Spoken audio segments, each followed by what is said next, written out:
Do you like nerdy stuff? Of course you do. Want to see someone make that stuff, but smaller?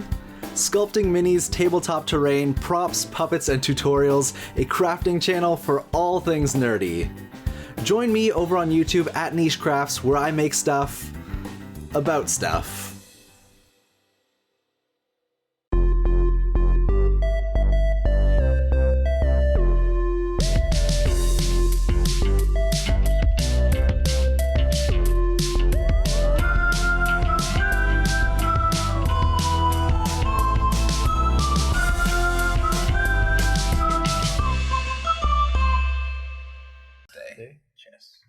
Welcome back to Tabletop, everyone. This is your host, Nick, and today we are going to be talking about magic. But first, who else is in the room with me, you magical beasts? It's me, Ringo.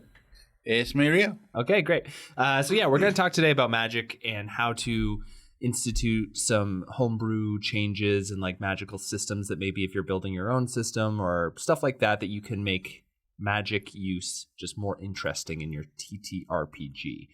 So in a past episode, we were talking about how it costs nothing to use magic. And we're kind of talking about this in the sense of like there's no risk involved. And I love in 5th edition Dungeons and Dragons. In 5th edition. I I would also say in most like mainstream TTRPG systems, magic is sort of like a not cost. It can't backfire. Yeah. I'm reading this great book where spells are cast, but they have to be stored in like jewelry. Mm. And which book is this? It's called All of Us Villains. Oh, okay. And one person. Every villain is lemons. Every villain is lemons, and all of us are villains. Nice. But the spells have been tampered with on one of this guy's rings. Mm-hmm. So every time he casts them, there's blowback, and he's like, I don't know which rings I can trust. And he That's really cool. Doesn't have enough like spell crafting know-how to know how to look at the spells and the rings. And he doesn't know which ring it is?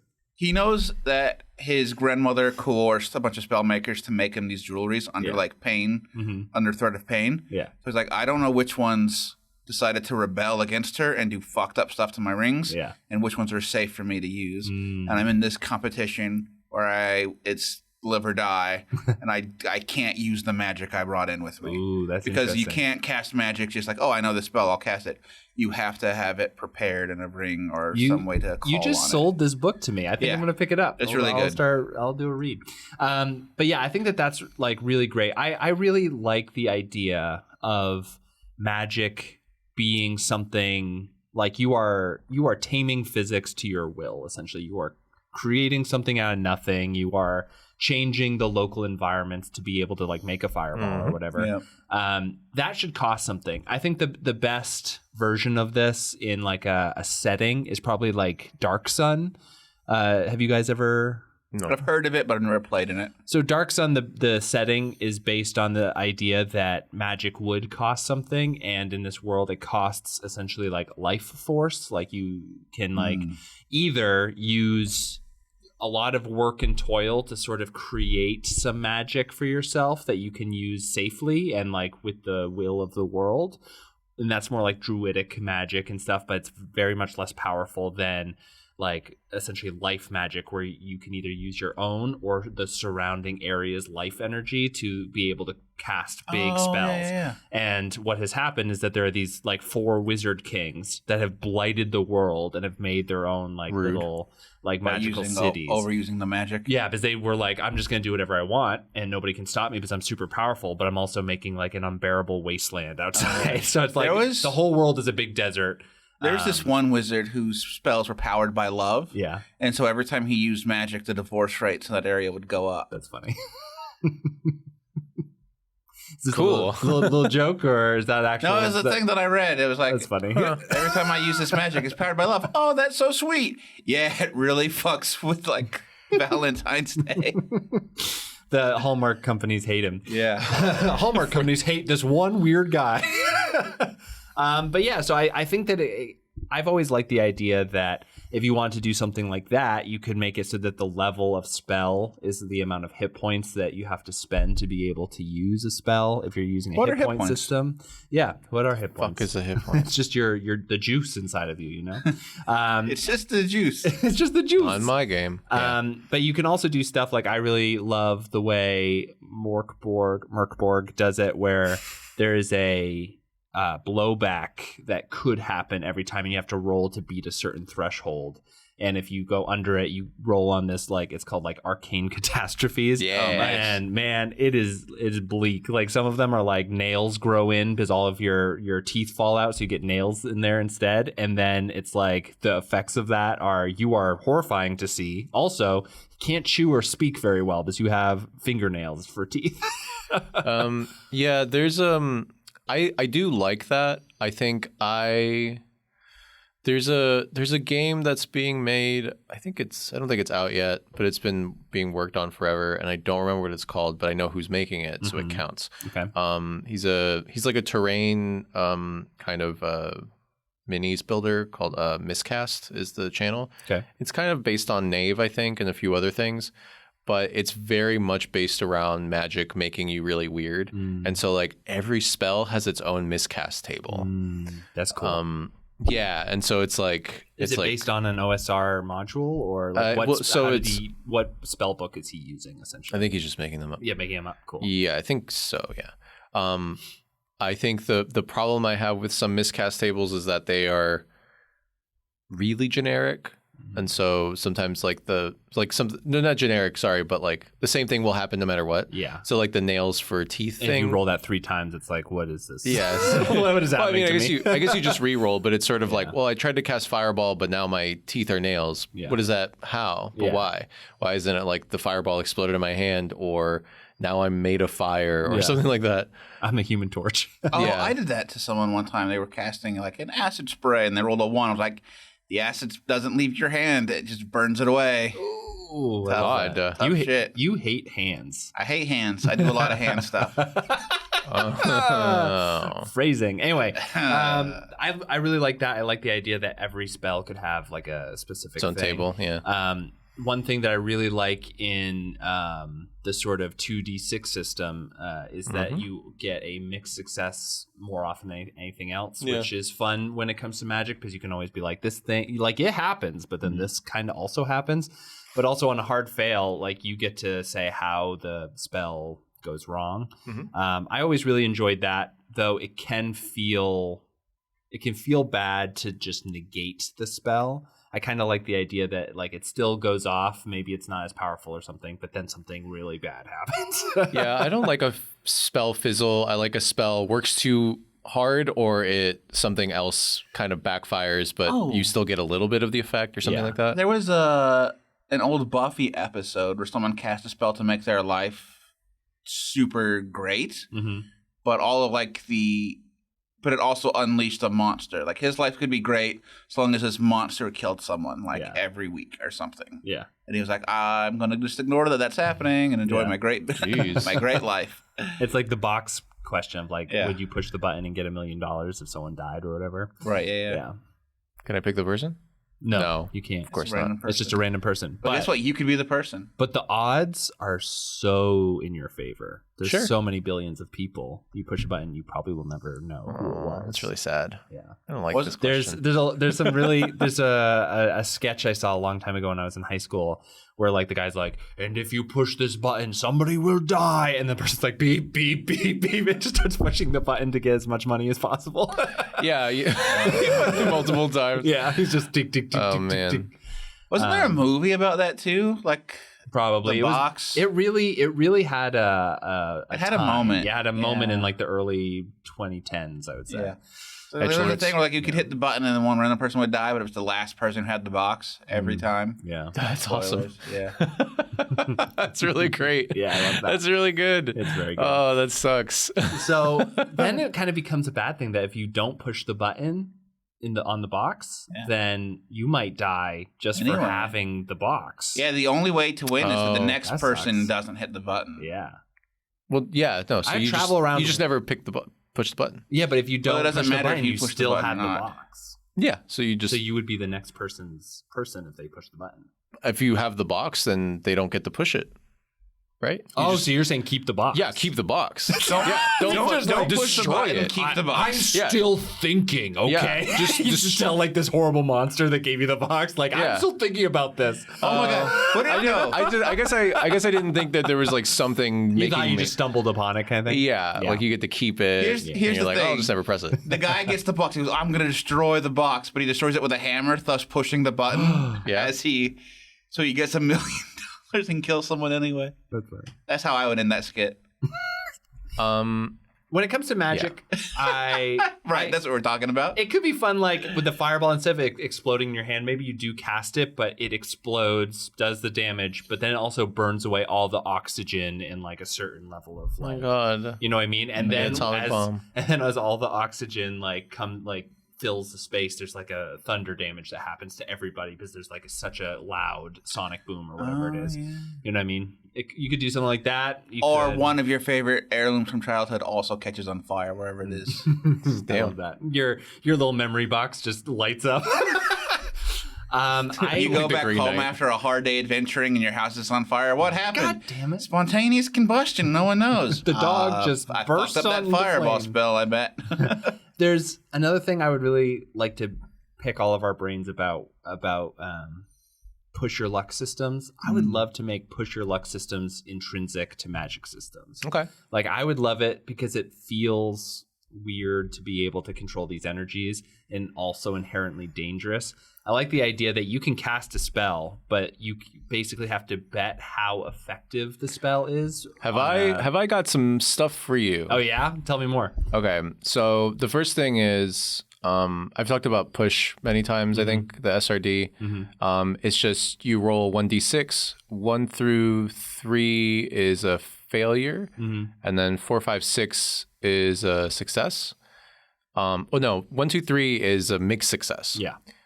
4, 5, 6 is a success, and then if you want to, you can roll another d6. To add to the original roll. So if you rolled a mixed success, it's a 1, 2, or 3, you want to get, a 1, 2, or 3. Yeah. But if you get a 7 or higher, it is a horrible failure. Yeah. So that's a push your luck system. I love That's that. a gamble. I love that.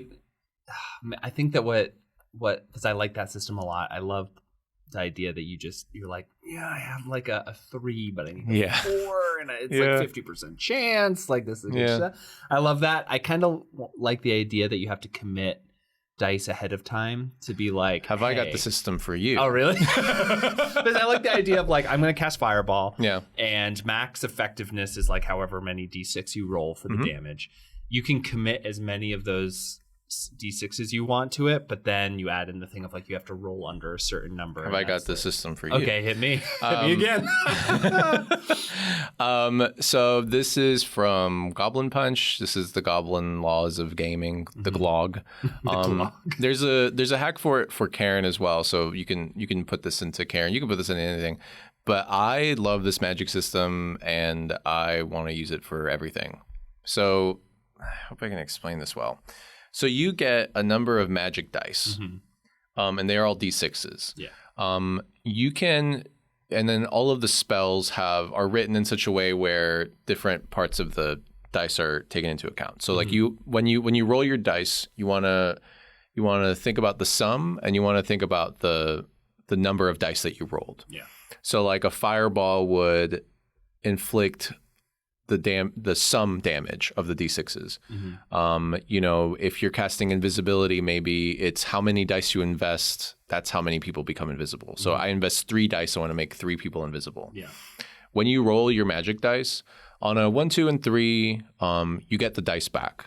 On a 4, 5, and 6, you expend the dice and you exhaust them until the next time. The next morning or something like that. Like and so spell slots or something. Yeah. So it kind of behaves like spell slots. The addition to this also is if you roll doubles, you get a mishap. If you roll triples, you get a doom, and dooms accumulate. Oh, no. So every time you get a mishap, you refer to the number. So if it's like a 1 or whatever, and it's also dependent on what type of wizard or caster you are. So like a textbook wizard has like their own set of mishaps. Like an elvish wizard has their own set of mishaps. Sorcerers have an extra cool thing that I want to talk about too. But yeah, so like you use these dice. Your mishaps are like you fucking it fizzles out. You lose an extra magic die or something like that, or your magic die don't return to your pool on a 1, 2, or 3. It's just a 1 and 2 now. Yeah. Like small like mechanical things, and then also like some more like flavorful things, like you like burn yourself a little bit when you cast fireball if you're a fire wizard or something like that. You have like different specialties. The dooms are really fun because they accumulate. So the first time you hit a triple, like the clock starts ticking down, and so like you've accumulated this one doom, and it's in something like there's a sign of something that's going to come. The second time you hit the doom, so I'll use the wizard as an example because I love the ending to it. So like it's like you can't. Then the first doom is you can't cast spells for a day, and then the next one is you can't cast spells for a week. And then the third doom is the final doom, and that doom is you become a spell. And so the third doom is always something horrible. That's so like cool, you turn inside out, or like like the fairy, the wild hunt starts coming after you and chases you down. I love the idea too of like becoming a sentient bit of magic, though. Like you are a thunderclap. Yeah, and then you can kind of undo these dooms as well. They can kind of become like quest hooks a little bit, like to like kind of see what you can do. But basically, the more magic dice that you imbue into a spell, if you just imbue one, there's no chance of anything going wrong. But all your spells are a little bit less powerful. Yeah. But if you put in, 3 or 4 or 5, then it starts getting really bad. What do you think the effect that having this kind of system would be on a table? Because I feel as though we know players who are very strategic and hyper careful, and would it feel bad to them that they're like, I'm forced to use underwhelming spells or effects all the time because I'm not going to bet? If you're in a situation where like you need to bet big, then you'll bet big, right? Because I love that. I love the idea of doing that kind of stuff. Where it sounds like you're shooting yourself in the foot in the situation if you refuse to ever risk at all. Yeah. You got to take some risk. Are you playing a dice game if you don't like risk? The sorcerer template is very cool. They're called templates. And basically it's you add a chaos die to your pool every time, and it only counts towards mishaps and dooms. And I think it also means that your dice never go away. You always hold on to your dice. Your dice pool is always the same. 1 through 3 thing. But every time you cast, you add another chaos die. So there's just extra chance of you going nuts. Yeah, I love that. Because you're untrained. That's really cool. Yeah. Love that. Man, Rio, what do you want out of a magic system that you're not getting, and like how would you get that in there? The one thing that I kind of get annoyed with magic systems is because, again, I'm really only playing 5th edition, is that every spell has a very specific use. Yeah. They're not flexible. I find you can't light a candle with fireball. You can't light a candle with fireball. And you can. I think a system would be like, yes, we have created this spell, and it's a scroll or whatever, and it does fireball. But if you have the ability to cast magic, then you have the ability. I like the minor magic and big magic from Powered by the Apocalypse. Yeah. If you should be able to do whatever you want with magic, and crafting certain spells is easier to like prepare. To like, I'm going to spend my magic, and I'm going to put this spell in this potion or in this scroll, and I'll have it for later. But in the moment, you should be able to do whatever you want with magic. I think that is such an interesting thing, and what came up for me right then is like, wouldn't it be cool if you could write a magic spell for yourself, and the GM just gets to write the effects of a chaotic use of it? It would be really fun, because that's a good way of balancing it. Because if you make a spell that's like, I become invincible for 48 hours and everyone around me takes 100 damage or something. Great, you need 10 dice for that. You need a crazy amount of dice, and also the effects of a bad thing happening to you are going to be just as crazy. It's funny if you turn into just a skin and bones version of yourself and you get fatigued from walking. Yeah. That's really funny, actually, is if you're like, you must use, if you want to cast that spell, you have to use 7 dice, and that means that there will be a mishap. Yeah. Statistically. Honestly, there definitely will be one. The way that I kind of would hack the 5e magic system specifically is that I like the idea of spell slots being that differential between small and big magic. Mm-hmm. You know what I mean? And like if you hit spell slot 5 and above, then you're trying for big magic, and that's going to have like crazy effects, and you can spend your slots to try to like mitigate some of that or something, but like you're messing with big forces. But anything lower than that is a little bit more like everyday magic, or like magic that even a lower level wizard can do. You know what I mean? That's still kind of like percolating a little bit. I feel like there's like you can add something onto it to make it better. But I'm playing with this idea of like magic effects have like a DC. Like, okay, you as a spellcaster, you have 7 die-6 to start your day with. This spell has a DC 12. Yeah. How many dice do you think it's going to take you to get to 12? And then you gamble. Yeah. It's like 2. If I roll 2 6s, that's probably I'm gonna need to put at least 4 dice in this to make sure I hit 12. Yeah. And I only have 3 dice left. This would be an interesting thing too, because like I agree with you. When I was playing a rogue and also when I was playing a wizard, I got way more excitement and joy out of kind of misusing my abilities to do like different, interesting, customizable stuff, kind of like what you were talking about with spells. It'd be interesting if you just got rid of the spells and their effects and instead said like, okay, what are you trying to do? And then you say, okay, that would require X amount of spell slots of X levels. Yeah. And then you can essentially barter to like create a magical effect. Or I really liked Rio's idea of basically like magic being just magic until it's codified somehow. Yeah. Right. That is my main problem with 5e magic, is just that there's a spell list at all. You know, it's just like, yep, this is how magic works. It's really codified. It's really granular. You have all of these like things. You can get creative with it. I think there's like a thing about 5e where it's just like, just like arguing against Shade, even though he's not here. It's like, you know, it's like this notion that it's like, oh yeah, you can do whatever you want in 5e. And it's like, yeah, but it's not built into the game that you can do whatever you want. Right. Yeah. It is really codified. It is really well thought out. I mean, like well thought out. Like it's really thought out. Yeah. Like it has a really specific purpose. It's doing all of these things. And it's like, yeah, I could make like a shorthand of like this monster stat block that is like, 20 paragraphs long or whatever. Mm-hmm. I could do that. Like, yeah, I could like write down like, okay, what does the spell do? And let me write some notes or whatever. But like, that's not what they're giving you. Mm-hmm. And so like, you have to make all of this material yourself. Mm-hmm. I think like every time, I don't know, I just feel like 5e is just really complicated. And so like, you have to make your own like crib notes. For me, like the reason, don't want to. Yeah, for me, the thing that makes me just kind of like nod my head is any sort of illusion spell in 5e always feels underwhelming. It's just like it's like you should be able to use magic to like change your appearance, and you can do that with like disguise self or whatever, but it's like so codified on how to break it and how all of the bits and pieces of it work that everyone in the world is like, okay, the guards are gonna like touch you with a stick to make sure you're don't have a glamour up or whatever. Like there's a lot of different things that just make it's a high magic setting kind of thing too. Like kind of blah,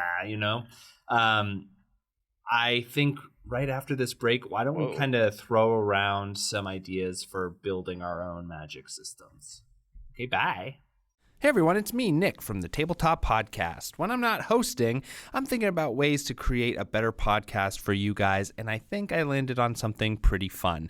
In fact, if you go to our Patreon at patreon.com/tabletop and join for as little as $1 a month, you can get access to a new episode a month that we're going to start putting out.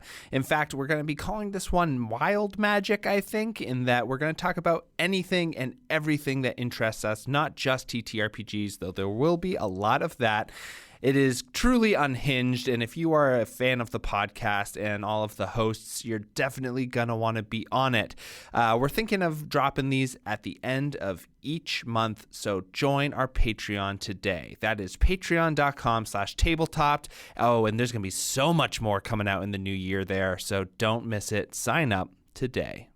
Welcome back. It's Tabletop. We're talking magic. Okay. That was too much energy. Someone's got to have some energy. We're at the end of a long recording session, and we are feeling sleepy. Who, me? Never been sleepy a day in my life. I already said the Plenty thing of I was going to nights. say. What if you did something like this, where if you're using a level system, that as you increase in level or increase in power or whatever, you just get more dice that you can put forward into a spell. Yes. And and maybe they don't exhaust or whatever. Yeah. But just like the fact that you are rolling more dice has more of a chance of these mishaps. I say magic should respond or regrow by scene. By scene. By scene. Tell me so more. like, oh, you're in a combat encounter. Well, that's going to be a scene. Or you're in a club that's a scene. You have 7 magic dice. And as we said before, that you can put as much of those into a spell that you want. But once you've spent those 7 dice for the rest of that scene, you don't have magic anymore. But you get them back whenever you head to the next scene. Yeah, to the next scene. That way it's just like, how are we doing magic with the storytelling thing without the, oh, I can't cast any more magic today. I feel fine, but unless I go to sleep. I could lift weights in the morning, and it's like, oh, you spent all your stamina points lifting weights. You're sore. Well, I could wait 2 hours and go back and lift them again. Like, I don't have to sleep for 6 hours before I can I do it don't again. I don't like You it. don't No, like it? I wouldn't That's do fine. it that way. That's fine. How would you do it? I would just do the Glog thing that I said earlier. Well, because like I don't think about my game in scenes. I hate thinking about it that way. In fact, I would never do it that way. This is because and we both do have not like it. background. We are like, Yeah, makes yeah. a lot of sense. But because like, just because our lives are like broken up into scenes. but like I just don't. It doesn't work for me, and I don't like it. Like I think it. I think for something like a Monster of the Week where there's no spell slots, there's nothing like that, and you're just kind of doing things and you're risking things or whatever, and then there are scenes and stuff like that. It's like, yeah, okay, I'm playing this game, so I will play by its rules. Yeah. But if I'm making my own thing, like no, I'm not. I don't like to think about the game like that because then it feels too much like we're doing a fiction and not like we're having an adventure. Yeah. Do you remember when we all played Soulbound? Yes. With Snyder's Return. Yes. Oh, yeah. Great podcast. You should go listen to it. We had a blast playing Soulbound there. They had a dice pool system. Yeah, it was really cool. And I really liked it. I did too. I really like it. And I just like the ability to be like, I have 40 dice, let's say. Yeah, like your dice is your resource and it's Yeah. there and you're holding on to it. Yeah, and you have it. And then you can also be like, this like punch or whatever is going to be a big one. This is probably like, my character's about to die, but like I'm going to take down this fucking monster. I'm rolling all 40 dice. Yeah. Of course something bad is going to happen, but also you're rolling 40 dice worth of like chaos damage or whatever it is. Yeah. It's like the last stand mechanic. Like, I'm not going to survive this, but I'm going to get it done. I mean, I'm glad that we were all on the same page about this mishap thing and dice pools because I think that is the fun part. It just seems like I think that they should exhaust based on mechanical things, and you guys want it to just be like, let's do it free flow. Well, here's the thing: is that like in Soulbound when we did it, there was a dice pool, but it would exhaust per fight. Okay, you know what I mean? Yeah. So if you were using it in a way, because like usually I think it seems like all this stuff was combat. Yeah, because the thing is like a lot of the magic we were talking about might not necessarily like it could be illusion magic, it could be like charming and stuff. And that's why I think Rio was saying like, hey, what if we did it by scene? Because I think what you were trying to account for is that out of combat, you would still like to be able to use like the magic in that fun way. Right, yeah. And so it's like, how do we get like a dice pool mechanic that like where does the dice pool refresh? Like how do you get dice back? Because the scene thing, I get why you might not like that, but it is a nice, neat way of saying like, and now you have all your dice back. So okay, like, so how does that? What if you're like, okay, I'm gonna charm this guard, I'm gonna, turn invisible, sneak into this place. That's not magic. Disguise self. Cheat at this card game, and then a fight breaks out. Now I get all that magic back. Like it doesn't feel good to me. You know what I mean? Yeah, that's interesting. I feel as though there has to be because like D&D uses long and short rests, which I think just as like demarcations of like, okay, that part of whatever you're doing is now over, and now a new thing is starting. You get your resources back. I really don't like long and short rests, and I really also don't like features that rely on like, oh, in short rest you get X back or whatever. I just don't like any of that. Don't like it. So what is... It's too gamey for you? It's too gamey for me. What is would it just be every day and you have a certain amount of spells per day? So that's like a time marker. So how it works in Cairn, yeah, because there's like a Glog hack for Cairn. Mm-hmm. So when you do this magic die thing and you exhaust the magic die, instead of it being exhausted, it's basically you can use as many magic die, you can invest as many magic dice as you have inventory slots free. And so anytime you roll the 4, 5, 6, you take a fatigue in one of the slots. And so then you don't really get them back. And you can get rid of fatigue in different ways in the game. And so like it's like, oh, I'm tired. I'm like whatever. Like if you can find a mechanical way to get rid of your fatigue, and then if you don't roll that, then you basically everyone can be a spellcaster because everyone has inventory slots. If you're a wizard, you're basically like, let me just carry my spell book, and that's all I'm carrying, and now I have 9 spell slots. Yeah. I do like the idea. And there's a 50% chance of them not getting expended. Yeah. So you're a fucking spell casting nut job. Yeah, I like that. Because you have like potentially, but you have no 18 other shit on you. spells. Yeah, but you have like nothing else on you. Yeah, you're wearing like a t-shirt and flaming hands. Yeah, it's exactly. crazy. Oh my god. But I like that a lot. I think that in a there might be a limit to how many slot system, it would be hard to get that effect. Other than, I guess you could just have a dice pool and then just make it more easy to lose the dice. Yeah. So it's like on a 6 you keep them, but Can everything I pitch else. a thing? Yeah, please. So it should be on a 1 because I feel like the higher you roll, the higher the effect, and so the more tired you would be. Gotcha. You know what I mean? Yeah. And then if you're like, oh, I whiffed it, I only rolled a 1, I get it back. Yeah, that makes sense. So in the game, the world that I'm building right now, I have introduced this thing called Quid. And what I've decided is that Quid is the excess magic that all people can produce. Yeah, this is the energy thing we were the talking energy. about. It's energy, it's currency, and it kind of like collects in a solid matter. Yeah. And I was like, well, that's energy. It's also material. So there's a way that you could, I'm going to cast magic because I have these. And again, in my head, they're beans shaped. So like it's a magic bean mechanic. I have this many magic beans. I could either sleep at a hotel for the night. Yeah. Or I could summon a tiny hut. Or I could mint my clothes. Yeah. It's like, what do I want to spend this bean on? As money or as energy right now for magic? As a flared up fight, scare off these wolves.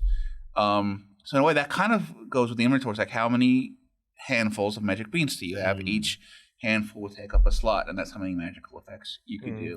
I kind of like also the idea of like an overloaded die where... Say more. So Franco brought this up like a year ago. It's the overloaded die where instead of effects happening on certain numbers on a die, effects happen on every number on whatever die you're using. Ooh, okay. And I kind of think that could be fun to make an overloaded die mechanic for spells. Like your dice pool is a thing. And maybe a 3 and above, like good effects happen. You know what I mean? So like from the sum. Yeah. Okay. And it could be like maybe you have a like I'm trying to do damage. If I get a 4, that's a dice worth of damage. A 5 is a dice worth of damage plus 1. A 6 is critical hit or whatever it is. We can make this thing. But then on the downside, you have like a 1, maybe you get that dice back. On a 2, though, maybe you lose an extra dice. On a 3, you get like whatever. And so there's a whole like mechanic around the dice pool that becomes, its own little mini game that could be fun. I don't know if that makes it too complicated, though. It's pretty complicated. Yeah. Could think it out a little bit more. Yeah. I could use a brainstorm session. Yeah, my friend in college would say a grainstorm session, and every time I asked him why, he'd be like, I don't know. Now we have that. Now I know. Now it's ours. Maybe because each year adding more grains to the pile. Maybe. Here's another thing I want to do. I don't like it. How do you scale? Because we've said the effect, like we want to push a certain amount of effect into it, but that is very combat oriented. I liked what you said about like, hey, I'm going to cast like an invisibility spell. I'm going to make certain people amount of. Or what if you're putting on a concert and you just want the pyromaniacs, the pyrotechnics? Yeah, the pyrotechnics, but you just want to spend magic on it. It's like, I'm going to spend so much magic on this. Yeah, I love that example too. Like how do you turn the dice pool and its size into, good effects or bad effects for non-combat oriented magic? because it's easy with like, you know, more dice committed to a spell, maybe it does more damage in a combat scenario. But in that case, how does this work? You know what I mean? And yeah, Glog has like, I think there's like a D666 table that somebody put together. So it's like about 200 spells or something like that. They are more specific, so it's like more prescribed than like some of these other, because like we're also talking about like loosey-goosey magic versus like D&D 5e, like very codified, very strict magic. The Glog magic is a little bit in between. Yeah. And I think that can be helpful. But as far as like investing and you want to just do like a random wild magic effect or something like that, I think that's just like a negotiation situation. I think you could also say like have the GM set like, okay, you have to roll over X number. And like, so you have, let's say you have 8d6 in total. Oh God, math. Why aren't they d5s? What's 8d6? 46? 46? No. Don't make me do 30... math. Slow down. How many? 6 times 8. 8 times 6. It's 48. 48. Yeah. That's too long, damn. Yeah, because 8 times 3 is 24. So yeah. True. I do the same thing, like weird little like back. 8 times 3 is 24 is kind of, I don't know why that's like my touch point. I love that. For me, it's like anything that's like times 9. I'm like, it's always the first number plus 1 is the second. Yeah, I like the 9s table. It's a fun one. Yeah. So for I like what that the you could 7s do- table is just memorize it. There's just no memorize trick. it. There's Sorry, nothing. there's no trick. There's just nothing. learn Nothing it. makes sense. This is a suffering part of the multiplication table. Each number is 7 more than the last one. That's all you get. There's one rule. But what if you said, okay, so there's you have 8 d6s in your pool. So as a GM, I know like, okay, 48 is the max that they can do with all their magic spent successfully or whatever. Right. And you're like, I want to do this pyrotechnics. And you're like, okay, so at 24, you're going to succeed. If you go too far over, too little under, But then, you're like, only bad doing, things happen on you're both just doing sides. this based on how many dice they have in their pool. Yeah, so you'd say, okay, 24, you could hit that, you know, very easily by... So you're saying they have to expend all of their magic. Nope, you just because 24 is not 48. But Right. what? Yeah, but like I guess I'm wondering. Why are you saying a pyrotechnic show is 24? Because it would be like, okay, so it's not you rolling maximum on your entire dice pool. No, but why the is that? magic Why is that effect the would number be- that you picked?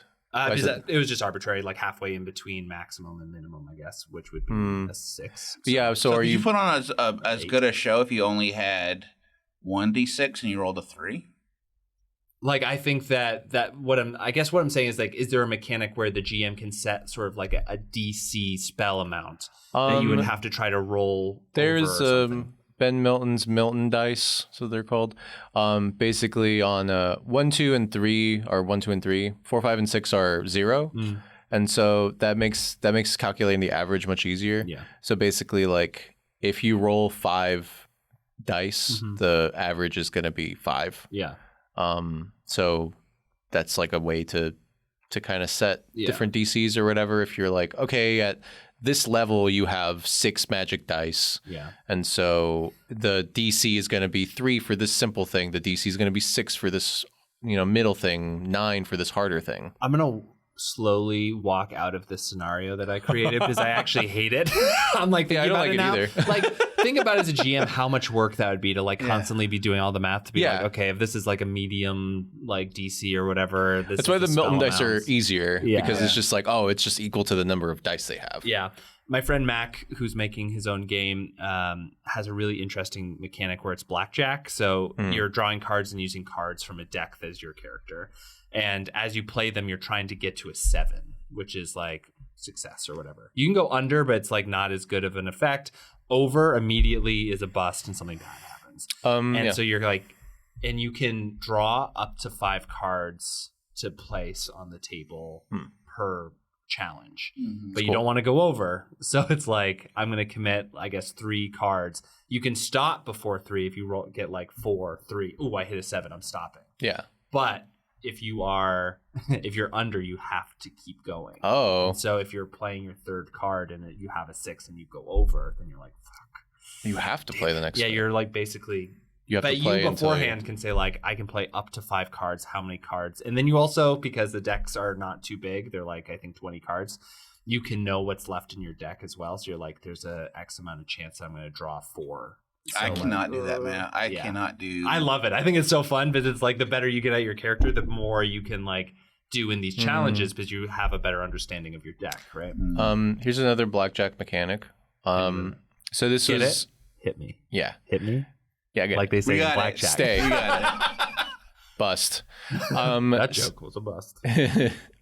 So there's the blackjack mechanic that I think was introduced by the Black Hack, and used to great effect in Errant, which is a really cool game. But it's basically you want to roll under your stat. So there's like the roll under systems. Like Karen is also a roll under systems where like your stat is like 15 or something like that. You have to roll under 15 in order to succeed at a thing. Yeah. Basically like a saving throw. You're rolling under. So the blackjack part of it is there's also a difficulty floor. So you have to roll above a different number. So you could also do a situation where you have a spell. Let's say it's like a third level spell. It's like very powerful or something. It's a fireball. So you have to roll over the 3, but under your spellcasting ability. Yeah. So if you hit that in between, you successfully do it. If you hit over, it just goes completely wrong. Something really bad happens. But maybe if you still hit under, but you go under the difficulty floor, it's like a mixed success or something like that. Yeah, so you can incorporate a lot of things. You're designing to try to get people to have more mixed successes than successes or failures. So that system makes a lot of sense to me. I like that. Yeah. All right. Well, we just threw around a bunch of magic ideas for homebrew, adding something to it. And we know all you freaks are just going to keep using 5e. I know it. I know it in my bones. But I think there's a lot of like little things you could do to spice up 5e. I like if you're in a magic setting where magic by throwing it out the door. Like where magic it comes from like willpower or force, you can use spell slots to detract life or whatever from your character sheet whenever you use a big spell, things like that. Cantrips are safe because they're cantrips or whatever. Yeah, I like the taking damage to cast a spell. I think that is like a really clean way of doing it. Especially when you're a wizard and you don't actually have that much health point, HP, whatever they are. And if you do think about HP as like your stamina and your ability to like stay on your feet and not actual wounds, it makes total sense. That makes a lot more sense too. Yeah, and I think that it's just like an easy way to add a little bit more.